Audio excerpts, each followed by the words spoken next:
Buenas tardes. Es un momento tan solemne donde se va a predicar la palabra de Dios. Usted es tan bienaventurado por estar aquí, no escuchar a este predicador, sino escuchar la palabra de Dios. Y de su respuesta a esta palabra depende el destino de su alma. Quiero llamar su atención en el libro de Tito, capítulo 3. Tito, capítulo 3, dice el verso 3. Porque nosotros también éramos en otro tiempo insensatos, rebeldes, extraviados, esclavos de concupiscencias y deleites diversos, viviendo en malicia y envidia, aborrecibles y aborreciéndonos unos a otros. Pero cuando se manifestó la bondad de Dios nuestro Salvador y su amor para con los hombres, nos salvó, no por obra de justicia que nosotros hubiéramos hecho, sino por su misericordia. Algo reflexivo tenemos aquí para nosotros. Nosotros éramos tan malos como cualquiera. Eso es lo que nos presenta esta porción. Estábamos en la misma condición de malvados, involucrados en los pecados más malos, corruptos, destructivos, y Dios, oiga esto, y Dios nos trató cariñosamente. Bendito sea su nombre. Nos salvó sin merecerlo. Éramos como aquellos a quienes ahora a veces estamos inclinados a acusar y condenar. Este es un cuadro terrible de maldad, de lo que es la vida sin Dios. Eso es lo que hemos leído. Eso es lo que describe la Escritura. El cuadro terrible de maldad de lo que es la vida sin Dios.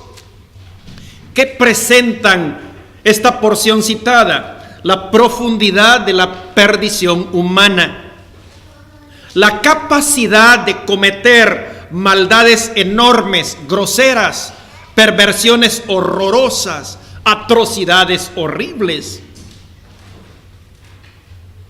Y mire cómo lo describe aquí la Escritura: insensatos, faltos de una razón correcta para vivir, ignorantes e incapaces de comprender las verdades espirituales, necios en no querer entender las cosas espirituales, en nuestra decisión, en nuestra conducta.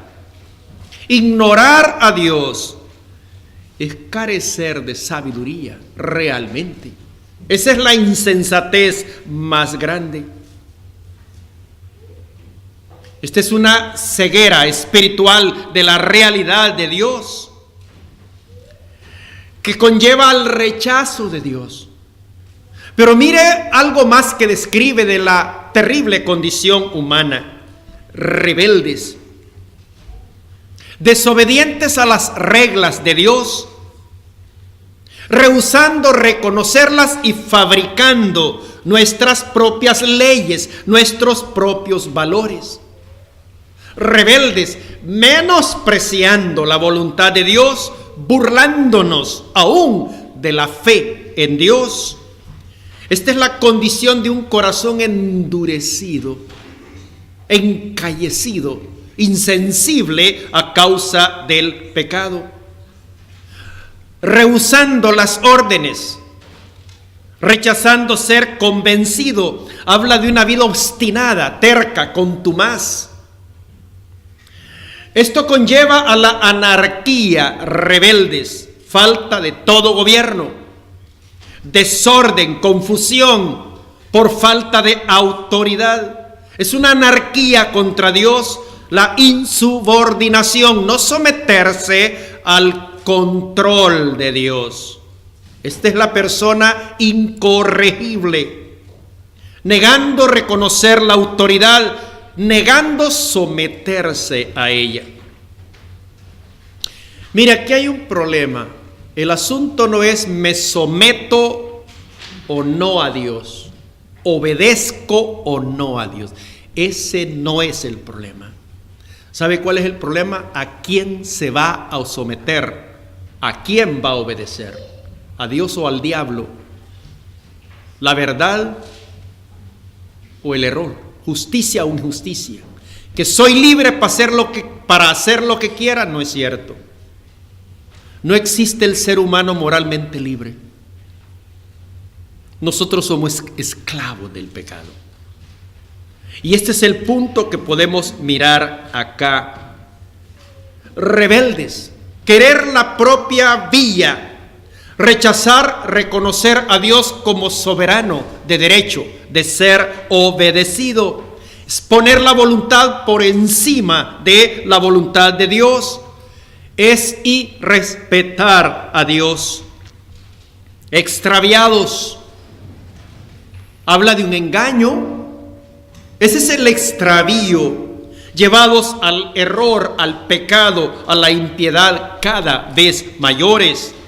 Esta es una evidencia de una voluntad pervertida, depravada. El extravío es resultado de esto. Esclavos de concupiscencias, gobernados por deseos pasionales, pecaminosos, y esa servidumbre, esa esclavitud de la lujuria, de la sensualidad, atados, esclavizados, dominados por una vida impura. Dice, esclavos de deleites diversos.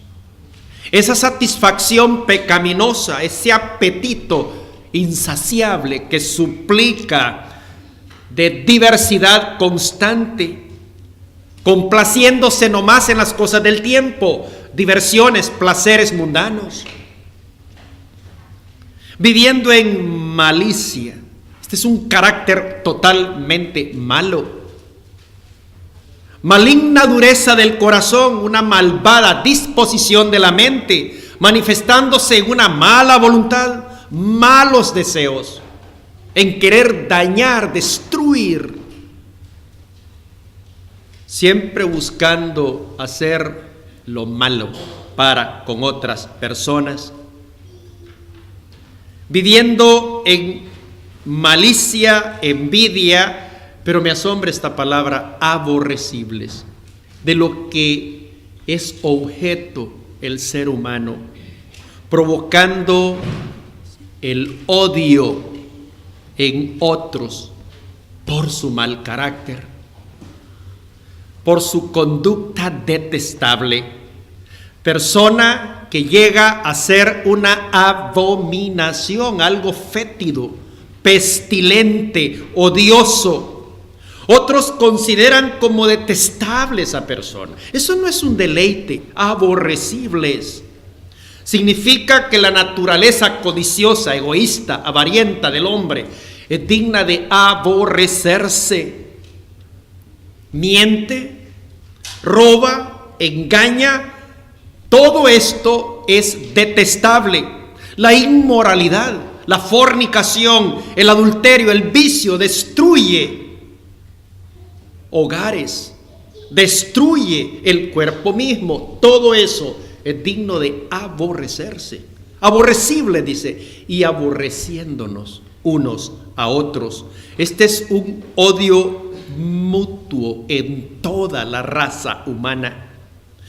Triste criatura, de lo que Dios quiso que el hombre fuese en un principio, para amar y ser amado. Pero ahora esta triste criatura es un reflejo desgraciado de una similitud del padre diablo. Del Señor dijo, los deseos de vuestro padre queréis hacer. Un homicida, un mentiroso, un engañador. Y ahora esta pobre criatura, mostrando las evidencias moral y espiritual de el mismo diablo en un constante odio, en una constante enemistad, familias en guerra, vecinos envueltos en pelea, compañeros de trabajo enredados en conflicto, competidores. Mire lo que es el deporte a nivel mundial. Mire cómo el hombre se deforma dentro de un cuadrilátero, cómo se destruyen, cómo se deforman, aborrecibles, aborreciéndose uno al otro. Pero, qué glorioso pero Dios nos habla de la intervención divina ante la horrible depravación del hombre. Pero Dios, el mayor apuro del hombre, fue la mayor oportunidad de Dios. Pero Dios, ¿qué nos presenta aquí el apóstol Pablo? Las barreras divinas en el camino del hombre, agigantándose a la destrucción, al infierno. Pero Dios, mire, las barreras divinas, deteniendo al hombre en su alocado desenfreno de necedad, dándole la espalda a Dios.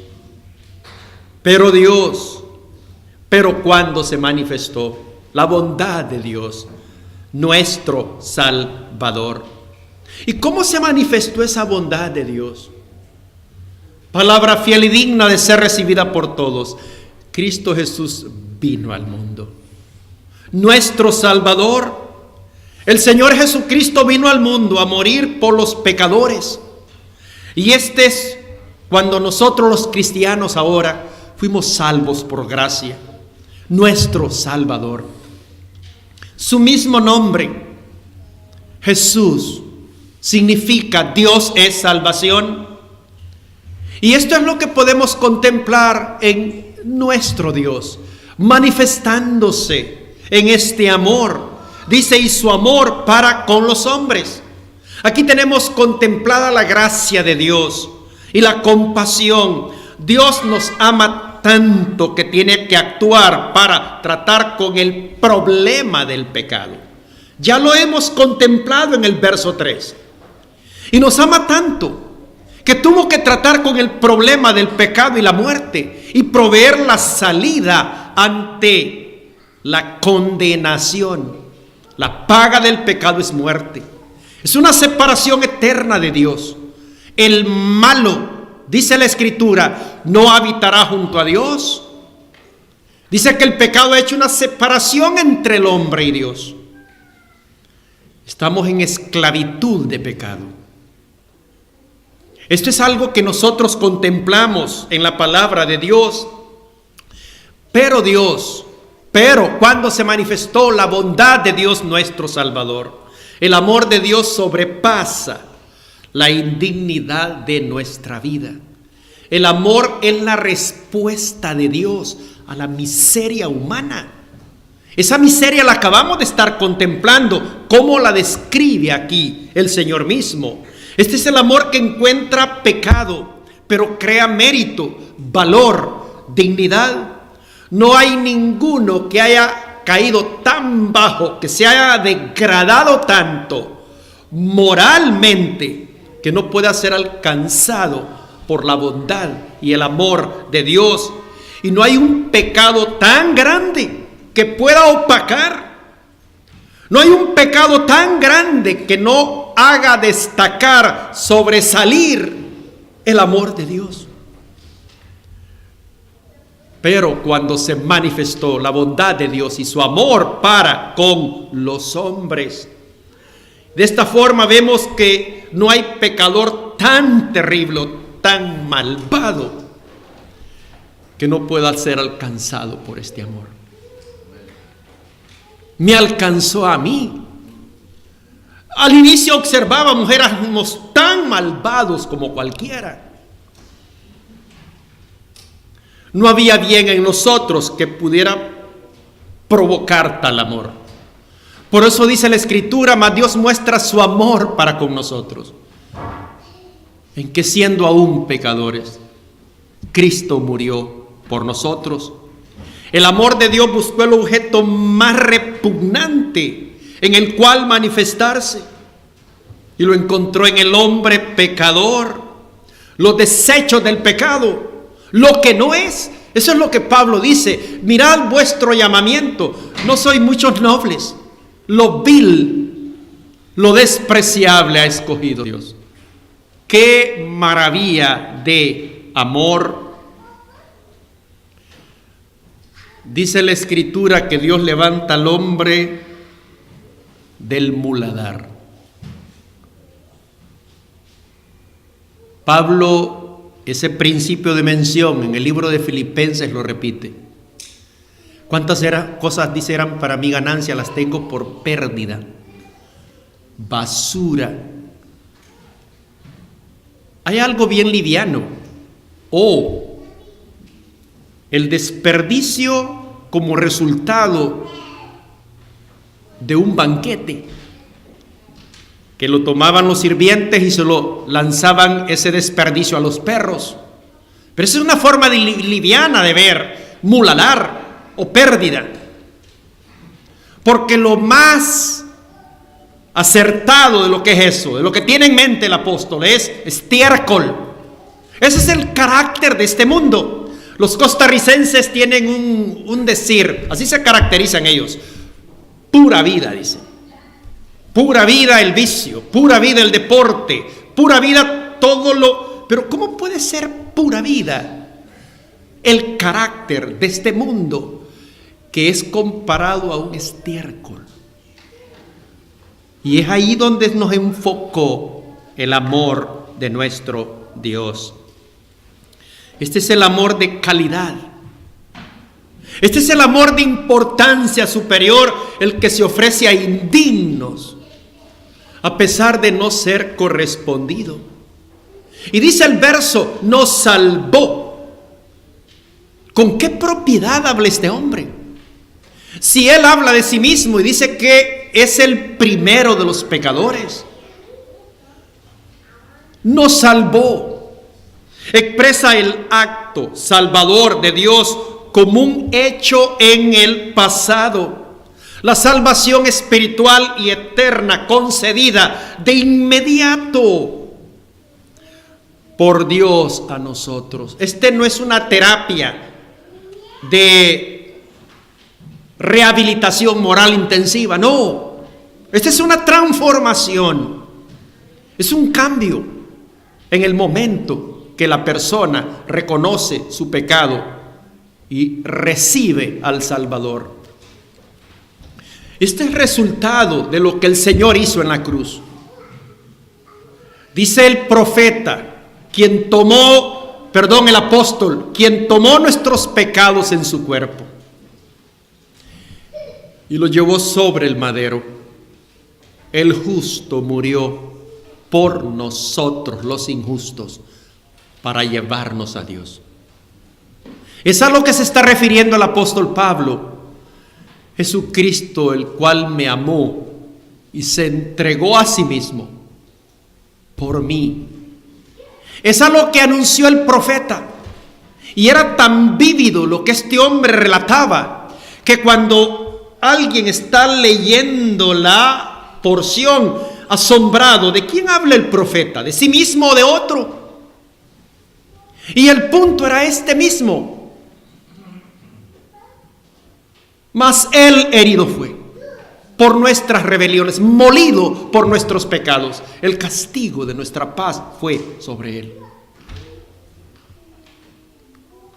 Dice: no por obra de justicia que nosotros hubiéramos hecho. El hombre solamente puede salvarse mediante un poder mayor que él. Al que no obra, dice la Escritura, si no cree en aquel que justifica al impío, su fe le es contada por justicia. Hay un problema en el hombre. Él quiere que todo le cueste, quiere alcanzarlo, pero esto no es constante y sonante.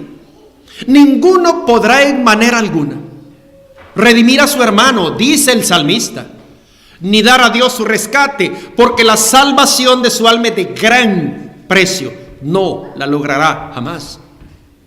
Ahora usted puede explicarme lo que el profeta le está invitando: venir comprar sin dinero y sin precio.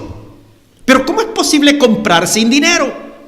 Pero es precisamente, el hombre es incapaz de salvarse mediante por sí mismo. Él tiene que ser salvo por un poder mayor. Tiene que ser salvo por una fuerza viva, una fuerza personal, pero es una fuerza bondadosa, amorosa para salvarlo. ¿Qué nos presenta aquí? No contribuimos en la salvación por gracia. Varones, dijo un hombre al apóstol Pablo, ¿qué debo hacer para ser salvo? En Juan 6 los judíos le hacen la misma pregunta al autor de la vida, al Salvador mismo. Qué osadía del hombre, ¿verdad? ¿Qué debemos hacer para poner en práctica las obras de Dios? Pero al igual el hombre quiere guardar mandatos si no puede hacer algo, guardar por lo menos.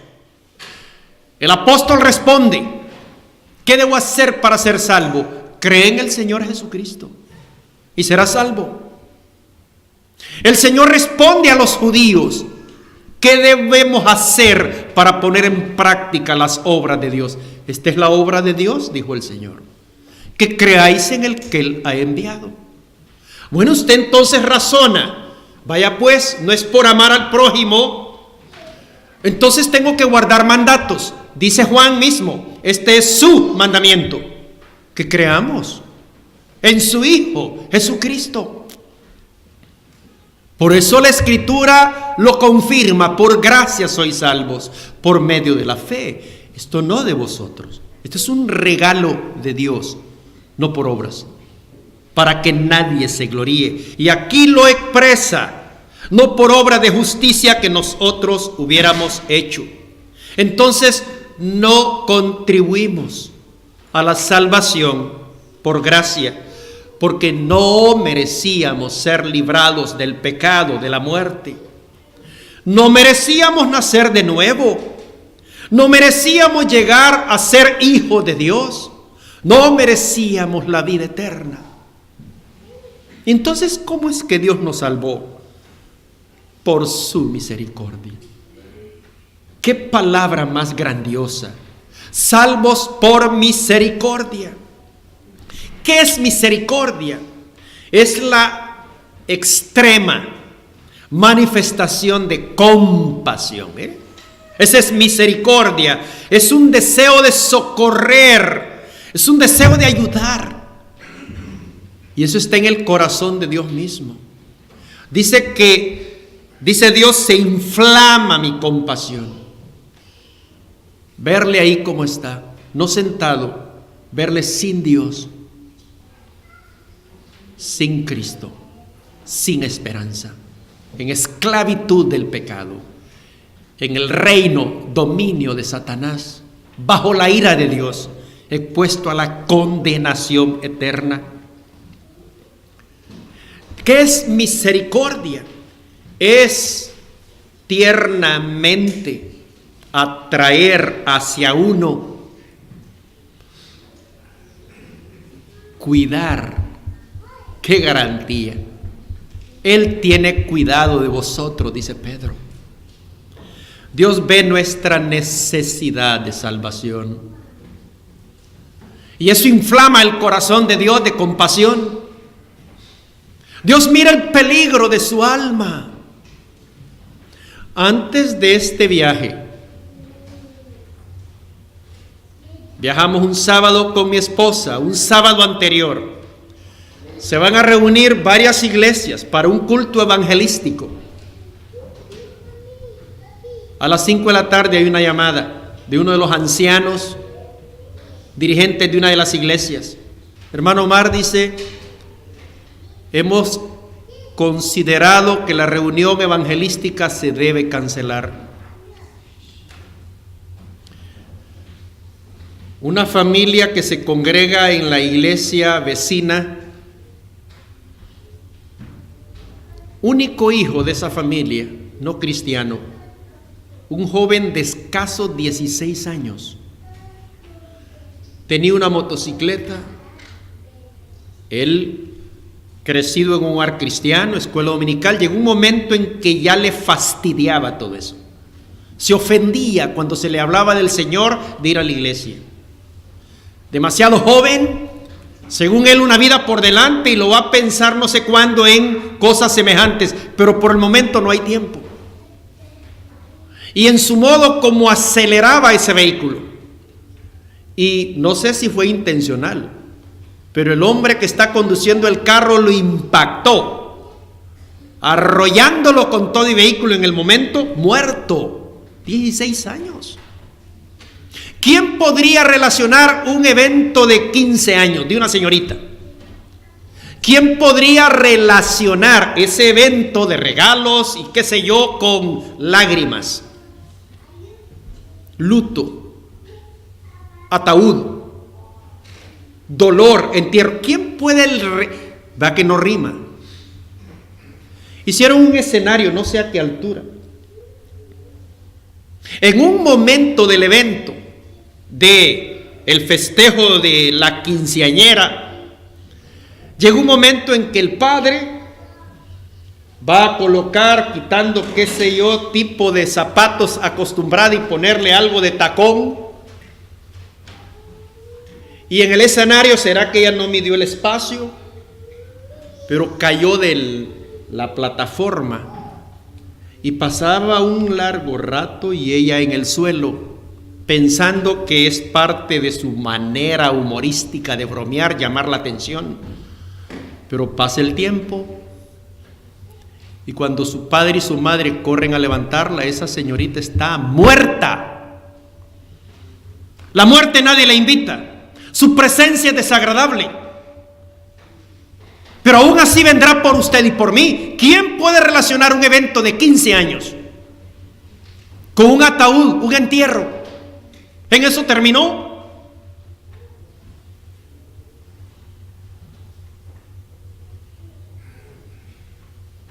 No hace mucho, a las 6 de la mañana, ahí está la voz: Omar, me dice Leslie, lo llaman a esta hora. Y salgo: Noé, ¿y qué haces aquí? Vengo del cementerio. ¿Y eso? Mi sobrino nació aquí en Houston. Tenía un tremendo porvenir, excelente trabajo, una pequeña empresa. Decide ir a visitar su familia. No hubo bebida, no hubo pleito, no hubo nada. Él está sentado. Lo emocionante de tíos, abuelos, primos, vecinos, amigos.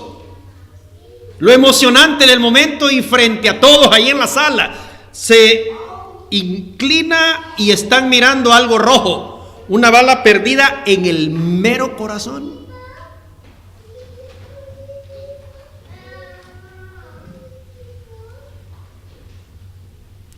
Aquí hay una misericordia. Dios no quiere la muerte suya, porque usted, ausente del cuerpo, usted estará presente en un lago que arde con fuego y azufre.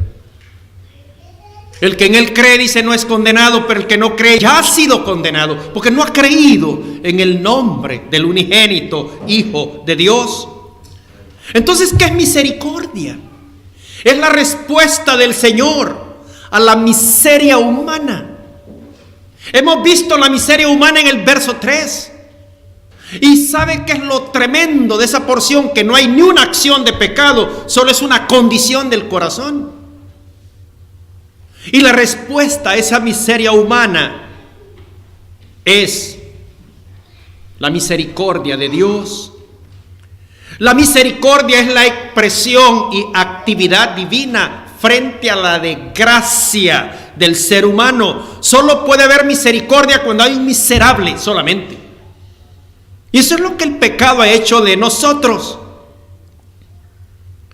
Entonces, misericordia es la compasión que muestra a aquellos que están en angustia. Usted puede ser el hazme reír del colegio, Puede ser el hazme reír del trabajo. ¿Y cuánta gente la admira? Yo tuve un compañero en la empresa donde trabajaba y era esto. Y recuerdo cuando después se quitaba la máscara frente a mí. Yo río por no llorar, me decía. Mi vida es una desgracia. Y empezaba a desahogar lo que era. La grandeza de la dignidad, la grandeza de la excelencia del carácter de Dios. Mira qué misericordia. Cobijar, abrigar por amor al más criminal de los pecadores. Esa es misericordia. Y los primeros en ser cobijados y abrigados por esa misericordia fueron los que asesinaron a su hijo. Sepa ciertísimamente, dice, toda la casa de Israel, este Jesús a quien vosotros crucificasteis, Dios lo ha hecho Señor y Cristo. Compungidos de corazón gritaban, ¿qué haremos? Arrepentidos. Esa es misericordia. O sea que Dios es misericordioso con los peores ofensores. Recuerda lo que observábamos que significa rebeldes. Todo está orientado hacia Dios. Con los peores pecadores transgresores de la ley, Dios sin exigencia alguna ama al caído.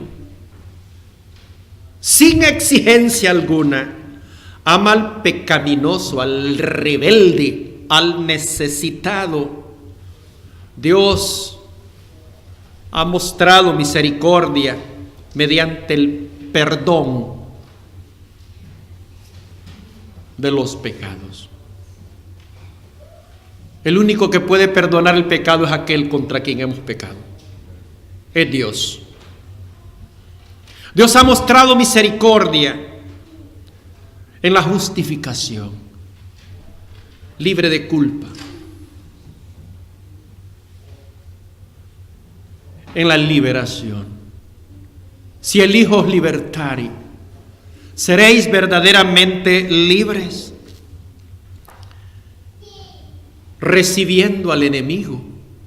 Si siendo enemigos fuimos reconciliados, dice la Escritura, favoreciendo al malo. Eso es misericordia.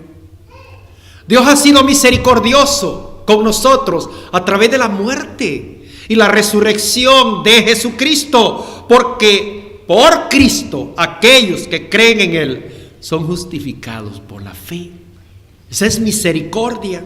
Son reconciliados con Dios, vuelven a amistad con Él. Tendrás paz y por ello te vendrá bien. Tienen esperanza con gozo.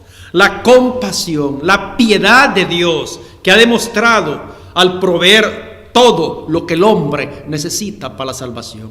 Lo único que el hombre tiene que hacer es arrepentirse del pecado y creer.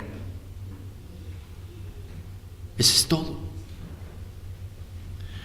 Misericordia es equivalente a amor, porque mirábamos, pero cuando se manifestó la bondad de Dios y su amor para con los hombres. Misericordia es equivalente a lealtad, a bondad, a amistad.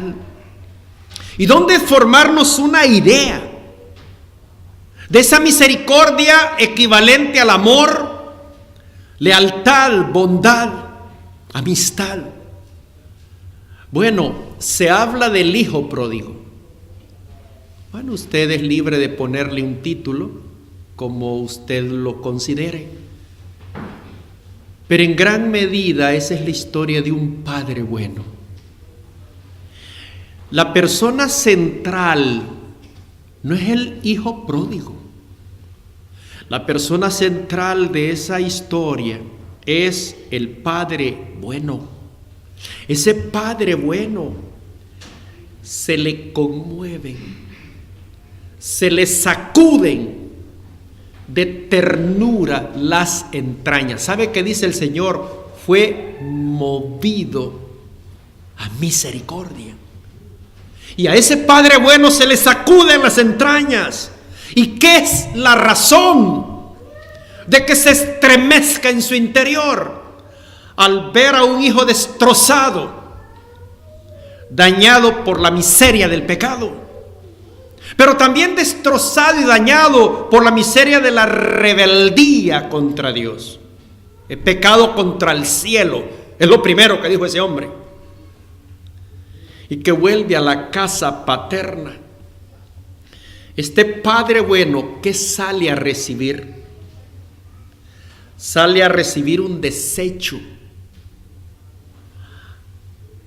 Alguien inservible moral, espiritualmente. Alguien despreciable que ha perdido todo honor de ser aceptado. Y que corre a abrazar a ese Padre bueno.